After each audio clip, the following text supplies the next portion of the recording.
Та хөөрхий 5 жил гүрийж үж ашгүй нэг саяхан орж ирсэн Пүрүс 30 маркийн машиныг худалдан авчээ. Гэхдээ уг машин хуучин бөгөөд насжил өндөртэй. Улаанбаатар хотод Бата шиг мянган хүмүүс байгаа бөгөөд үүнээс болоод нэг өсөндөө манай төвжирэл ихсээд идэг. Тиймээс эхний шатвал хуучин машинуудыг хязгаарлах хууль дүрм журмыг боловсруулах байгаа. 2025 оноос эхлээд Монгол улсад хуучин насжил өндөртэй автомашиныг оруулж ирэхийг болиулах. За тэгээ шууд болиулахад хэцүү л дээ. Нөгөө нэг Японч нас дарамтлаа шүү дээ. Хуучин машин өгөх ус хэрэгтэй байгаа шүү дээ. Улаанбаатар хот оройны 19 цаг. Мэндийн хүү их сургуулийнхаа бас нэг завгүй өдрийн ард гараад энэ айхтар жавартай өвлийн хүүтэнд Муйсаас 1-р хороолд байдаг гэрлүүгээ яг улсын их дэлгүүрийн урдуур алхаж явна. Яг гэвэл Муйсаас оройн эд ажил сургууль цэцэрлэг тарах үеэр автобусанд сууж харна гэдгүүл бараг л худлаа. Учир нь гэвэл яг энэ цагаар төв замаар зүүнээс баруун тийш явдаг бүхий л автобуснууд мобисын уулзууд ирээд таг гацдаг гэдгийг Мэндэ маань сайн мэднэ. Өмнө явах дээ хөл өвд нь ядарч байна гэх мэтээр автобусанд суугаад явдаг байсан ч гэсэн гэртээ ойролцоос 2-3 цагийг зарцуулан байж харьдаг байлаа. Тиймээс түүнд тэгж хий дими төгжрээд явахгүйгээ автобусанд цаг алтахаас гараад алхаж байсан дээр санагдах болж. Дээрээс нь суулаач гэхэд бөөн хүмүүстэй пик автобусны дунд явна гэдэг нь алаан. Ер нь тэгээ хотын төвөөр ажилтны хүмүүс оройн 18-аас 19 цагийн хооронд төв замын төгжрөл ямар байдгийг сайн мэднэ дээ. Тэгвэл өнөөдрийн бичлэгээрээ бид бүхэн өдөр өглөө орой хамаарахгүй төгжрийн дунд автобусны дотор бачимдан явах Игэлжирийн Улаанбаатарчуудаа зориулан бүтээв. Та бүхэн бидний хийсэн бичлэгийг дуустал үзээрэй. Өнөөдрийн энэхүү бичлэгээрээ бид та бүхэндээ Улаанбаатарын их төгжрөлийн талаар ярьж өгөхөөр бэлтгэлээ. Гэхдээ өмнөх бичлэгүүдээр бид нар дандаа инглээ тэглээ гэж боловчуудахгүй талаар ярьдаг гэсэн бол энэ удаа та хэдтэй мөн шийдлийг нь онцолж ярьж өгөхөөр бэлтгэлээ. Бид хэдий болтол юмсыг дандаа шүүмжилж муулсаар өнөө хайрцаг дотроо эргэлзээр байх үү. Тиймээс өнөөдрийн бичлэгээрээ бид хүмүүс хайрцагнаас гарч сэтгэн та бүхэнд асуудлын шийдэл юу яаж болох вэ гэдэг талаас нь өгүүлэхийг хичээнэ. Нэгдүгээр хэсэг.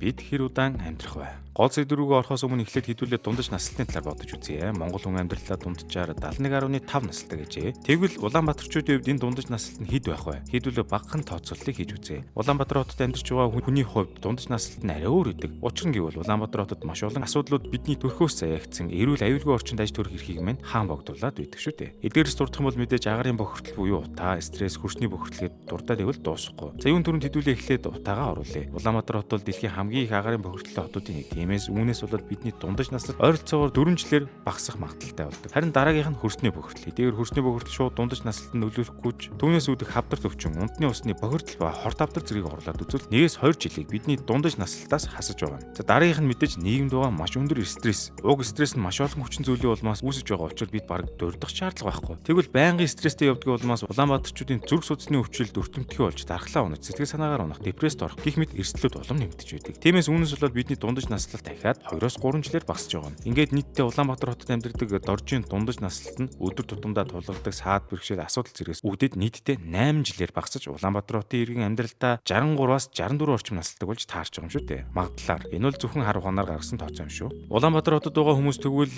энэ 64 жилийг хэрхэн өнгөрүүлдэг вэ? Эхний 18 жилд бол сурч боловсроо таарна. Дараагийн 4 жилийг ахаад дээд усралтай болох гэж зорцуулаад тэр дундууraa бас амьдрал зохиох тохиолдол ч бий. За тэгээд ашгүй нэг юм 22 дахь жилдээ сургуулаа төгсөхийн дараа амьдрал гिचийн халаан дунд аятайхан явахгүй өдөр шөнөгүй хөдөлмөрлөнө. Тиймээс тэр зураа хүүхэд шуугад эхнэр нөхөртэй болж өндөр үүрэг хариуцлага хүлээгээд ажлын 5 өдөр ч ёстой харавсан сум шиг өнгөрдөг шүү дээ. Харин ингэж байх зур бид үнцэнтэй амьдралынхаа жил болгоны 30 хоногийг бүр ямар ч шаардлагагүй хэрэггүй зур зарцуулдаг. Тэр нь юу вэ гэж үү? Тэр бол мэдээж төгжрлээ. Улаанбаатар хотын иргэд 2023 оны байдлаар жилд дунджаар 717 цаг буюу 30 хоногийг төгжрөл зарцуулдаг та мэдхүү. Тэгвэл энэ цаашлаад бидний эд хийж бүтээх 22 наснаас үхэх хүртлээр зарцуулах 42 жилийн 3.4 жил нь зөвхөн төгжрөл өнгөрнө гэсэн үг байна. Тиймээс хөрхи яг эд амьдрах 42 жилийнхээ 30 жилийг ажлын 5 өдөрт зарцуулаад нэмээд тэр ажилдаа ирж буцах гэж 3.4 жилээр зарцуулахаар танд гэртээ амар тайван байж гэр бүлтэйгээ цагийг өнгөрөх ердөө 9 жил үлдэж байгаа юм. Арай дэндүү шиг ч үү. Тэгвэл төгжрөл хязгаарс эхлээд ийм айхтар асуудал ихсэн юм болоо. 20 дугаар хэсэг Улаанбаатарын төгжрөлийн түүх. Улаанбаатар хот маань албан ёсоор улсын нийслэл болж хүн ардын аж төрөх гол суурин босноос хойш бараг 100 гаруй жил өнгөрчээ. Гэвч энэ 100 жилийг ердөө сүүлийн 30 жилийн дотор Улаанбаатар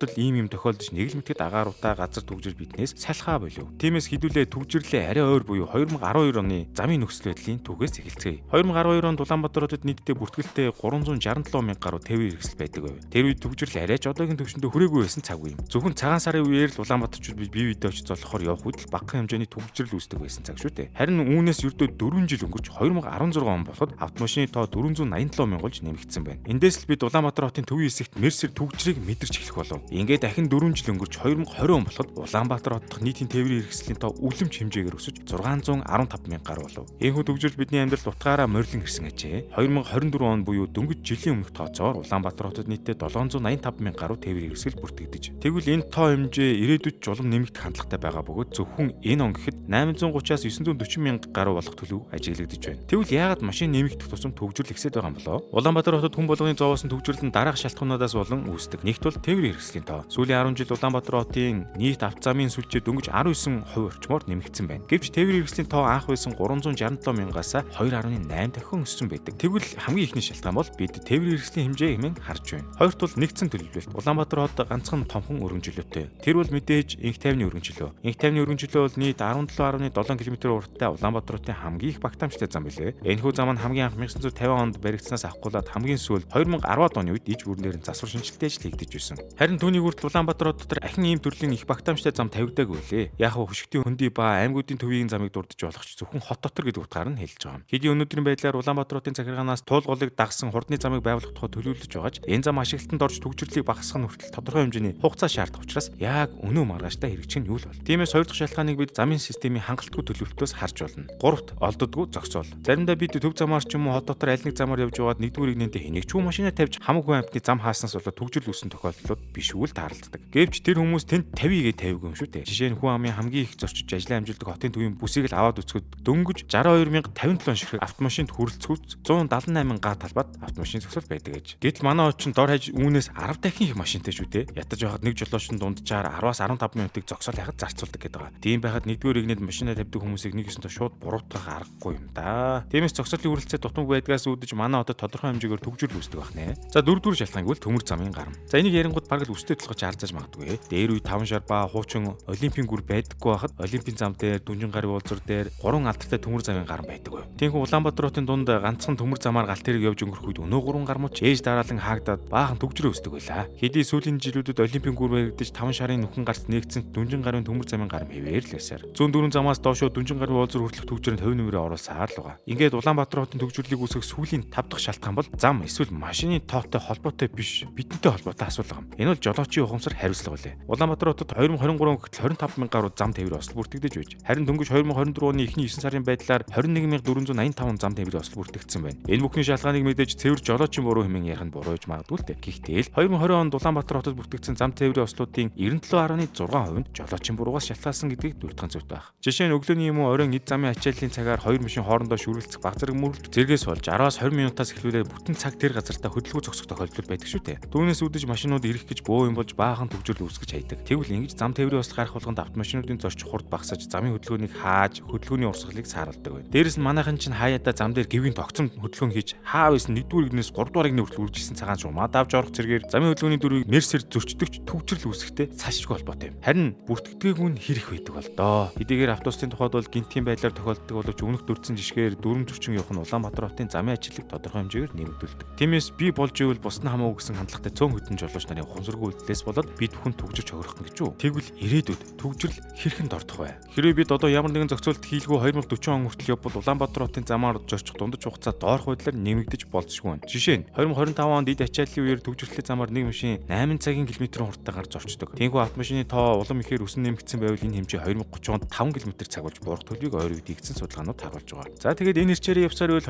2040 он гэхэд Улаанбаатар хотын төгжрөл улам архагшиж бүтэн өдрийн турш төгжрөлд орох нөхцөл байдал үүсэж болзошгүй өнгөрсөн онд JICA-гаас тооцож гаргаж. Тэгэхээр бид одоо л арга хэмжээ авч чадахгүй бол Улаанбаатар хотын замын нөхцөл байдал нэлээд хүндэрч улаанбаатарчууд маань утгаараа зам дээр амьдрах нь. Тэгвэл төгжрлээс үүдэж цаг хугацаанаас бусдаар ямар байдлаар бид тогтж байгаа вэ? Улаанбаатарчууд маань жилийн 30 хоногийг зам дээр төгжрөн өнгөрөхдөө дараах зүйлсүүд дээр хохирдог байна. Хамгийн эхлээд эдийн засгийн хувьд 2021 онд гаргасан судалгаагаар төгжрөл дунд автомашинтайгаа удаан хугацаагаар зогсноос болоод Улаанбаатарчууд нийт 2.7 их найт төгрөгийн алдагдал орж. Энэ тухайн жилийн ханшаар нийт 900 сая Америк долларт тэнцэж байгаа юм. Хэрэг бид энэ тоог нэг хүн болгонд хувааж үзвэл бид төгжрөл зогсноор жилдээ 580 Америк долларын алдагдалд ордог байна. Тэгвэл уг судалгаан дээр дурдсанаар 2025 он гэхэд уг алдагдал нь 24 их найт төгрөгт хүрч магадгүй гэсэн тооцоо гарсан бөгөөд аль хэдийн хүрсэн байхыг ч бас үгүйсэхгүй л дээ. Дараагийн шалтгаан бол эрүүл мэндийн талаас авч үзье. 2023 оны байдлаар Улаанбаатар хотын нийт 690 гаруй мянган тээврийн хэрэгслийн 550 мянга гаруй нь 10-аас дээш жилийн насжилттай тээврийн хэрэгслүүд байлаа. Тэгвэл автомашины насжилт нэмэгдэх тусам ялгаруулах хорт утааны хийж зөвшөөрөгдсөн хэмжээнээс 12.5%-аар хэтэрдэг гэж.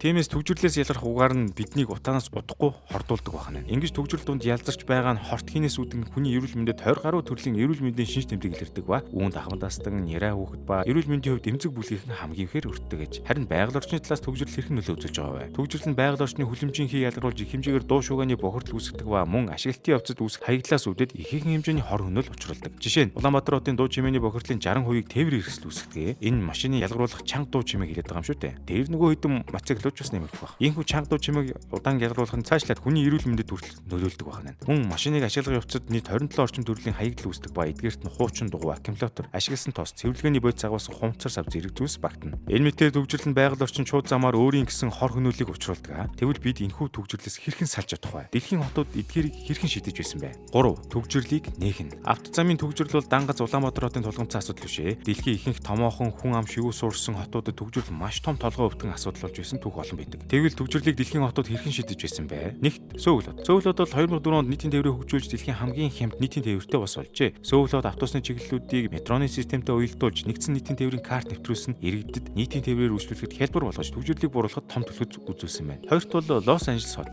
Холливуудаар алдартай Лос Анжелес хот нь ухаалаг гэрлэн дохионы системийг нэвтрүүлснээр жолоочноор жилд 1.3 тэрбум ам долларыг хэмндэг болсон байна. Уг систем нь замын ачааллын мэдрэгчүүдийн тусламжтайгаар мэдрээд шаардлагатай тохиолдолд гэрлэн дохио асах хугацааг багасгаж бас нэмэгдүүлдэг байна. Гуравт Мадрид хот. Испани улсын нийслэл Мадрид хот нь агарын бохирдол ба төгжрөлтэй дэмжихийн тулд 2018 оноос эхлэн хотын төв хэсэгт хуучин бензин, дизель хөдөлгөөртэй машинуудыг зорчуулахыг хориглосон байна. Үүний үр дүнд нийтийн тээврийн хэрэгслийн хурд нэмэгдэж, төгжрөл багасаж, агарын бохирдлын түвшин буурсан байна. Хамгийн сүүлийн жишээ бол мэдээж Сингапур. Сингапур нийтдээ 728 км2 талбай дээр оршдог хот бас. Харин Улаанбаатар хот нийтдээ 4700 км2 талбай дээр байдаг. Тэгвэл жижигхэн Сингапур улсад нэг үе төгжрөлийн асуудал тулгарсан ба үүнийг шийдэхин тулд Сингапур улсын төлбөртэй замын системийг хэрэгжүүлснээр төгжрлээ багасгаж чадсан байна. Хэдийгээр бид энэ мэд өөр бус хотуудын шийдлийг хэрэгжүүлж болох ч үүнд нэг асуудал байна. Тэр нь юу вэ гэхээр эдгээр шийдвэрлэлийн ихэнх нь урт хугацаанд бодит үр дүнгээ өгөх бөгөөд харин бидэнд богино хугацааны шийдэл үнэхээр хэрэгтэй байна. Тэгвэл Улаанбаатар хотын төгжрөлийн асуудлыг хэрхэн богино хугацаанд оновчтой зохицож чадах вэ? Улаанбаатар хот 2012 онд 200 мянган гаруй тээврийн хэрэгсэлтэй байхад нийт зорчих хурд нь 35 км/цагийн хурдтай байв. Энэ мэдээж одоогийн 8 км/цагийг бодвол хамаагүй их байгаа зү. Тэгвэл Улаанбаатар хотын замаар зорчих машины дундаж хурдыг ядаж 25 км/цаг ба түүнээс дээш болоход одоо байгаа тээврийн хэрэгслийн тоог ядаж 250 мянган хүртэл бууруулах шаардлагатай байна. Харин үүнийг хэрхэн хэрэгжүүлж болох вэ? Бид бичлэгийн эхэнд Улаанбаатар хотын төгжрөлийн талаар ярихдаа данганс шүүмжлэх бус гэдгийг мөн хэлж өгсөн шүү дээ. Тиймээс одоо Бэмэдис угийнхаа зүгээс Улаанбаатар хотын төгжрлийг урт дунд богино хугацаанд 8 үе шаттайгаар шийдэх шийдлийг танилцуулж байна. Ингээд шийдэл рүү орцгоё. Улаанбаатар хотын төгжрлийг өнөө маргаашийн дотор алга болгоно гэсэн иж эдийн зүйл харамсалтай байхгүй л дээ. Гэвч хэрхэн хамгийн богино хугацаанд үүнийг шийдэж болох вэ? Өмнөх хэсэгтүүд иргэн зорчих хөдөлгөөний хурдыг нэмэхийн тулд автомашины тоог цөөлөх хэрэгтэй тухайд урьдчилж байсан. Тэгвэл манай богино хугацаанд хэрэгжүүлж болох эхний 6 үе шаттай шийдэл нь тэндээс эхэлж байгаа юм. Өнөөдөр Улаанбаатар хотод маань нийт 700 мянган гаруй тээврийн хэрэгсэл төв зам дээр овоорон байгаагаас болоод төгжрөл маань гамшигын түвшинд очиж байгаа лээ. Дээрээс нь тээврийн хэрэгслүүдийн дийлэнх хувь нь Японоос орж ирдэг насжилт өндөртэй хуучин машин байдаг. Харин үүнийг хэрхэн шийдэж болох вэ? Мэдээж уг машинуудыг цөөлөх. Одоо төсөөллийг хийж үзье. Бата хөөрхий 5 жил гүрийж ууж ашгүй нэг саяхан орж ирсэн Purus 30 маркийн машиныг худалдан авчээ. Гэхдээ уг машин хуучин бөгөөд насжилт өндөртэй. Улаанбаатар хотод Бата шиг мянган хүмүүс байгаа бөгөөд үүнээс болоод нэг өсөндөө манай төгжрөл ихсээд идэг. Тиймээс эхний шат бол хуучин машинуудыг хязгаарлах хууль дүрм журмыг боловсруулах байна.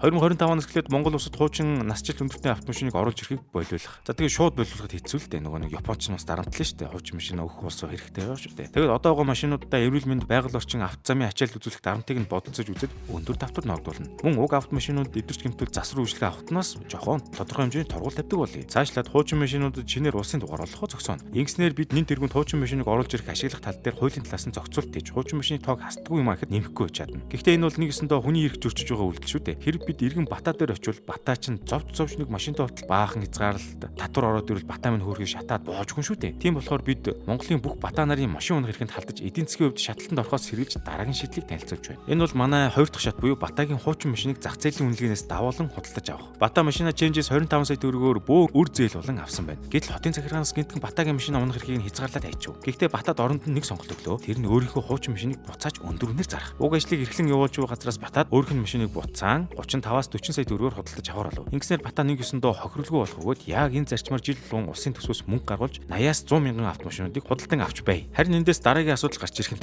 тэр авсан машинуудыг одоо тэгээ яах вэ? Ингээд 3 дахь шатаа танилцуулъя. Тэр бол хуучин автомашинуудыг зорилт зах зээл рүү гаргах юм. Хаашаа гарах вэ гэж үү? 2022 онд эхэлсэн Орос Украины дайнаас үүдэж 20 арга хэмжээнд орсон Орос улбаны улсад юмны үн ханш маш эрчтэй өсөж байна. Сүүлийн жилүүдэд зөвхөн Орос улбаны улсын Бурят улсаас Бурят ахын дүүс ба Оросууд Монголд ирэн хямд үнэтэй автомашин хайхан нэмэгдсэн. Тэгвэл яагаад зорилт зах зээл болгон тэр хүмүүст хуучин машинуудаа зарж мөнгө эргүүлэн авч болохгүй гэж. Гэхдээ үүнийг хийхдээ төрийн оролцоо айлглах бага хэмжээнд байлгаж хувийн эмчлүүдээр хийлгэснээр Монголд иргэн орж ирэх мөнгө илүү ашигтай тусгалээ. Ингэж бид жил болгон автомашинуудынхаа хэмжээг багасгаснаар төвжирэл маань багаагаар багасах эхлэл болно. Үүний дараа бид яах вэ? Иймэрхүү манай шийдлийн 4 дахь шатууд жил болгон машинуудаа 100 мянган ширхэхээр багасгах нь хэдий замын ачааллыг тодорхой хэмжээгээр бууруулах боловч иргэн машины хэмжээ өсөж болзошгүй хэвээр байгаа. Тиймээс энэ тохиолдолд улсын дугаарыг хязгаартай болгож автомашины хэмжээг нэмэгдэхээс сэргийлэх зорилгоор улсын дугаарын дуудлага худалдаа хийх хэрэгтэй лээ. Яаж вэ гэхээр нийслэл дахин улсын дугаар олох үйл ажиллагааг зогсоох бөгөөд оронд нь харин хуучин автомашинуудын улсын дугаарыг өндөр үнэтэй дуудлага худалдаагаар зарна. Тэгснээр бид иргэн автомашиныхаа тоо нэмэгдэхээс сэргийлж чадна. Гэвч машинаа зараа дахин машин авч чадахгүй болсон хүмүүс яах вэ гэж та бодож байна уу? Тэгвэл үүнд зориулаад манай 5 дахь үе шатын үйл ажиллагааг эхлүүлэх болно. Тэр нь юу вэ гэхээр өндөр татвараас орж ирэх төсвийн орлогоо машин зарснаар орж ирэх мөнгөнд бүгдийг нь нийтийн тээвэр car sharing буюу машина хуваалцах системүүд зарцуулъя. Үүний хүрээнд бид нийтийн тээврийг чанар хүртээмж төлбөр зэргийг багасгаж хүмүүсийг унах унаагаар хангаж чадна. Мөн дээрээс нь car sharing буюу машин хуваалцах системийг албан ёсоор нэвтрүүлснээр хүмүүс нэг бол машина богино хугацаагаар түрээслэн авч хэрэглэх боломжийг олох юм. Энэ юу гэж нэ гэхээр яг автобусанд сууж байгаа юм шиг машин хуваалцах үйлчлэгийг маш сайн нэвтрүүлээд энэхүү аппликейшн болон хэрэглэх системийн хүн болгоны тархинд маш хурдтайгаар зориуд за бараг л хүчээр суулгаж өгсөн зүгээр. Яагаад гэвэл та гараад яаралтай явах хүртэл машин ширлэг аппликейшнаа нээгээд маш хурдан ханаас ч хүссэн үедээ суугаад явах энэ боломжийг болон энэ сэтгэлгээг хүн болгон суулгаж өгснөөр энэ хэрэгж боломжтой байгаа. За энэхүү 6 дугаар шатанд автомашины тоо иргэн нэмэгдэхээс сэргийлж тээврийн эрсдлийн татварыг нэмэх бөгөөд мөн тухайн татварын орлогоор Улаанбаатарт хангалттай хүртээмжтэй дугуйн зам, явган хүний зам, сургууль цэцэрлэгийн хүртээмжтэй болох гэх мэт төвжирлийн суур хүчин зүйлсүүдийг бууруулахад зарцуулах юм. Ингэж бидний санал болгосон эхний 5 шатны давах үйл ажиллагааг хэрэгжүүлснээр Улаанбаатар хотод богино хугацаанд төвжирлийн асуудлыг шийдэж чадхаарай. Харин дунд ба урт хугацаанд ямар шийдлийг санал болгож байна вэ гэхээр бидний зүгээр санал болгож байгаа шийдлийн 7 дахь шат бол автозамын төлөвлөлтийг утгаар нь сайжруулах явдал юм. Эхний шатууд хэрэгжснээс 4 жилийн дотор Улаанбаатар хотын тээврийн хэрэгсэл эрс багаснаа. Тийм учраас тэр үед нь би дахин гол замуудыг бас төлөвлөж шинээр өргөтгөж болох юм. Ялангуяа Улаанбаатар хотоор дамжуулан хөдөө орон нутгаар явдаг гэдлийг бүр нөсөн зогсоож богдуулын урдуур ба туулгуулын хаягаар бас нийслэлийн хойд хэсэг буюу баян хошуу газрын орчмыг тэр чигт нь хурдны зам болгоно. Ингэснээр Улаанбаатарчууд маань нэг цагаас нөгөө цаг хүртэл заавал хотын төвөөр дайран гарах хэрэггүй болно. Энэ цаашлаад автозамын ачааллыг жиг туваарлж бууруулж өгөх үндсэн алхам юм. Мөн Лос Анжелес хотын нэгэн адил Улаанбаатар хотын замын сүлжээнд тухайлагч шийдлүүдийг нэвтрүүлэх бөгөөд авто зогсоолуудыг зохион байгуулах сайжруулах тэдгээрийн төлбөрийг мөн нэмэгдүүлнэ. Харин хамгийн сүүлийн 8 дахь шат буюу урт хугацааны шийдэл бол бид дараагийн шинэ нийтийн тээврийг нэвтрүүлнэ. Өндөр татвар тавьж нийтийн тээврийн хүртээмжийг нэмэгдүүлснээр жил болгон автомашин унах хүмүүсийн тоо багасах боловч нийтийн тээврээр зорчих хүмүүсийн тоо улам ихсэн. Тиймд урт хугацаа буюу ойрын 15 жилийн дотор Улаанбаатар хот шинээр метро, тарамбын системийг нэвтрүүлж нэг цэгээс нөгөө цэг хүрэхэд саадгүй болох бүхий боломжоор хангаж өгөх нь зүйтэй байна. За мөн нэмэлтээр төлбөртэй замын шийдлүүдийг хэрэгжүүлж ахин автомашины тоо нэмэгдэхээс сэргийлж эдийн засгийн зохицуултыг хэрэгжүүлэх шаардлагатай. Тиймээс 8 үе шаттай үйл ажиллагааны төгсгөлд Улаанбаатар хотын төвжирлийг бүрмөсөн мартах болно. Улаанбаатар хотын хөгжүүлсэн төвжирлийг шийдэж чадсанаар олон давуу талууд үүснэ. Ядчил утаа багч гисэн